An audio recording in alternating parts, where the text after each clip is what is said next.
Hello. In this week's Ethical Dilemma in Science, we're going to ask the question, should we be able to drink the water? So I filled up a pitcher of water here at home at the tap, brought it up to my office. I'm going to pour myself a drink and then ask the question, is it safe to drink this water? For most people in the United States, this isn't a question. We should be able to safely drink our water coming out of the tap without a concern. But what we're seeing is that for many people across the country, this is a greater question than we realize.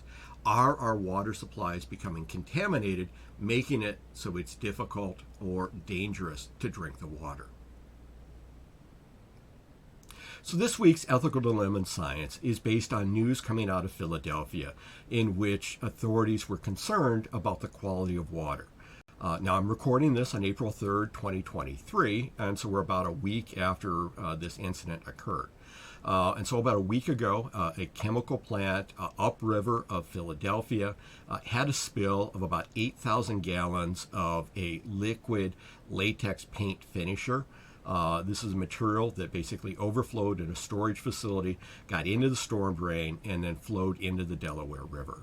Now, the Philadelphia government authorities, when they found out about this, sent out a warning saying that they were unsure about the quality of water that was going to be drawn into the water treatment plants in Philadelphia, and encouraged people not to drink tap water until they knew what was going on. Now, the authorities at Aqua, Pennsylvania basically shut down the water intake, so the water, kind of drawing the water in from the Delaware River to be treated. They went through extensive testing of the water, both within the treatment plant and in the location where it was going to be drawing in from the river, and they were able to determine that this chemical didn't get into the water supply. Ultimately, the chemicals were probably going to be broken down because they were volatile chemicals, or they were potentially diluted as they were flowing through the river. Nonetheless, we saw the situation where Philadelphia residents went out and basically bought all of the bottled water that was available within the region.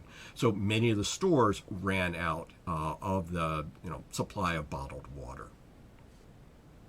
Now, the situation in Philadelphia is not alone, sadly. Earlier in February, the beginning of February 2023, about 50 train cars derailed outside of East Palestine, Ohio. There was an evacuation because many of these tanker cars in this train derailment were carrying chemicals.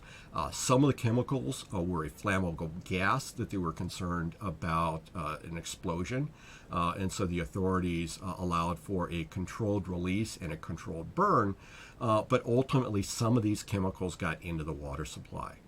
The Ohio Department of Natural Resources reported that thousands of aquatic animals, fish, and invertebrates were killed downstream, and currently now, almost 2 months after this incident, they are still trying to clean this up by removing contaminated soil and liquid waste. Now, most recently, what has happened is the Department of Justice has filed suit against Norfolk Southern Railroad, the train company, for violating the Clean Water Act by discharging pollutants and oil into other local waterways. In response, we're seeing that local waterway in the area of East Palestine is installing better water filters, kind of allowing them to filter out the chemicals that would be potentially found within the water supply. Now, looking at this, we see two pretty high profile, at least high profile for us sitting out here in Pennsylvania, cases of chemical pollutants getting into the water supply. But if we take a look at this at a broader aspect, there's an article in The Guardian from February 2023 saying that in 2023, the U.S. is averaging one chemical accident every 2 days, and that is kind of a consistent pattern. We saw in 2022, there were 188 instances, 2021, 177. And so basically, we're seeing about 160 a year since about 2004. And so a pretty consistent pattern of contaminants getting into the water supply, either from fixed locations like the chemical plant along the Delaware River, or chemicals that are being transported, such as the train derailment in East Palestine, Ohio. Now, our water supply isn't just at risk from potential contaminants getting into the source of the water.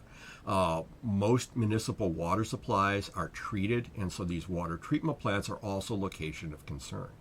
Looking back at the summer of 2022 in Jackson, Mississippi, the most populous city in the state, they were under a boil water advisory in July because they were having problems with the treatment plant as a result of extensive periods of time with insufficient funds for repairs, and so they had old leaky pipes, malfunctioning plants, and there were situations where residents would be left without water for a period of weeks. In August 2022, there was extensive flooding within this region that damaged the pumps, the water pumps in the treatment plant, and disrupted the treatment plant processes. This generated a water crisis in that they didn't have enough water to fight fires, flush toilets, or hand out to the residents. Ultimately, they ran out of bottled water early on within this. In October 2022, the water treatment plants were determined to be working efficiently. So after about 2 months, the water was safe to drink, but they still have a number of concerns because the water treatment plants in this location are in a location close to the water, which you would hope, but they're subject to flooding. And so because of this, they're within an area of a 100-year flood, but we're seeing with climate change, with the change in the weather patterns, more rain, more flooding that's occurring, and so there are more risks associated with these water treatment plants becoming damaged or at least being taken offline as a result of flooding, and resulting in a difficulty at delivering quality, clean drinking water to residents within the region. So to understand where our drinking water comes from, it's necessary to understand the water treatment steps. And so basically what we're going to see is we start out over here with a water source. Now, for many locations, that water source is going to be surface water in the form of streams, rivers, lakes, and reservoirs. And there will be pumps that are going to draw that water into the treatment plant itself. Now, in the process, there are going to be a series of steps along the way that are going to help remove contaminants and purify the water. And so the first process is a process called coagulation, in which they're going to add positively charged chemicals into the water, so using things like salts, aluminum, iron, which will bind to particulate matter, stuff that's floating within the water, bind to it, and cause it to form larger and larger structures called flocks. And so this is what's being shown here in this coagulation chamber here.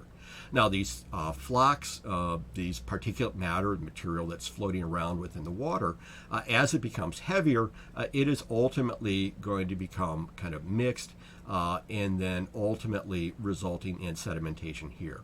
And so these particles that have mixed, forming these large kind of structures, will settle out in the sedimentation chamber, and then the water above it that has these particulate matters filtered out or sedimented out will flow through a filtration process.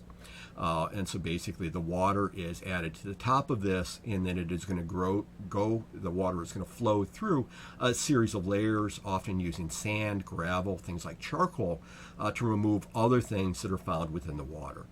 So potentially harmful agents like bacteria, viruses, other types of germs, dust, chemicals, parasites.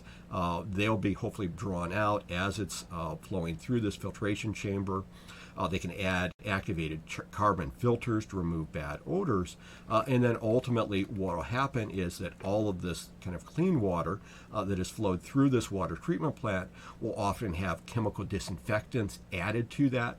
These chemical disinfectants could be something like ultraviolet light, which will basically disinfect the water here at the source, or they may add something like chlorine, which will continue to kill harmful pathogens, germs, as it flows through the water supply, through the pipes going out to the residents that need it. According to the individual conditions of the water coming into the plant, they may also add things to adjust the pH or add fluoride to further improve the water quality. Now, this concern about access to clean drinking water is something that has been a concern worldwide. It's estimated that about 2.2 billion people lack access to safely managed drinking water in the world in 2019. About 2 billion people depend on healthcare facilities without basic water services. And so we're looking at the fact that roughly about 300,000 children under 5 each year die from diarrheal diseases due to poor sanitation, poor hygiene, and unsafe drinking water. And so we've got this problem with the water supply worldwide. And so in 2010, the United Nations declared that access to clean drinking water and sanitation is a human right. And they came up with guidelines saying that an individual should be able to get access to anywhere from about 50 to 100 liters of water per day for their basic needs. This water needs to be within an easy location to get to, so within about 1,000 meters from the home. The cost should not be exorbitant. And so the cost should not exceed about 3% of the household income, and obtaining the water should not exceed 30 minutes. So again, for us in the United States, this really doesn't affect us because our water is delivered to our homes on a regular basis. But what happens if that water treatment system plant fails or there's damage to the water supply coming in? These factors here, having to go outside of the house to obtain water is a problem that we don't have here in the United States, but we still have concerns about getting access to clean drinking water. So this gives rise to our ethical dilemma in science for this week. Should we be able to drink the water? So do you agree? Should access to clean drinking water be considered a human right? Who is obligated to guarantee access to clean drinking water? It's one thing to have the right to have access to clean drinking water, but who's going to enforce that? Who's going to make that available? Should it be the federal government that is kind of far and distant away from the delivery of the water, setting standards like the Clean Water Act? Should it be state governments that are involved kind of regulating what's going on at a more local level? Or should it be the local governments, local municipal, cities, counties that are involved in the local delivery of this water? Now, the problem is these local governments often don't have the funds in order to be able to do the maintenance, to do the upgrades, to do the upkeep that's necessary to keep these plants running safely and efficiently. And then finally, is it possible to provide reliable access to clean drinking water with an aging water treatment system and delivery infrastructure that is increasingly stretched beyond its potential? We've got other examples like Flint, Michigan, where individuals living and drinking the public water supply were poisoned by the presence of lead pipes. We see lots of broken pipes resulting in contamination of the water supply or loss of this treated water. Treatment plants are in locations close to the water that are subject to flooding.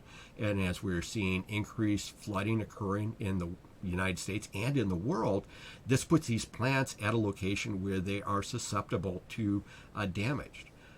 Increased risk of contamination as we continue to develop and use chemicals that we are now finding are getting their way into our water supply. And finally, this concept of the costly deferred maintenance and upgrades, making it very difficult to invest in kind of future quality water, quality drinking water kind of going forward. Okay, so thank you for listening to this week's Ethical Dilemma in Science. Please see the description below for additional information, a few articles that I'm recommending that you take a look at, as well as references. And I'm also going to put links in for some other Ethical Dilemma in Science topics that are related to the quality of water supply. Thank you, and have a great week.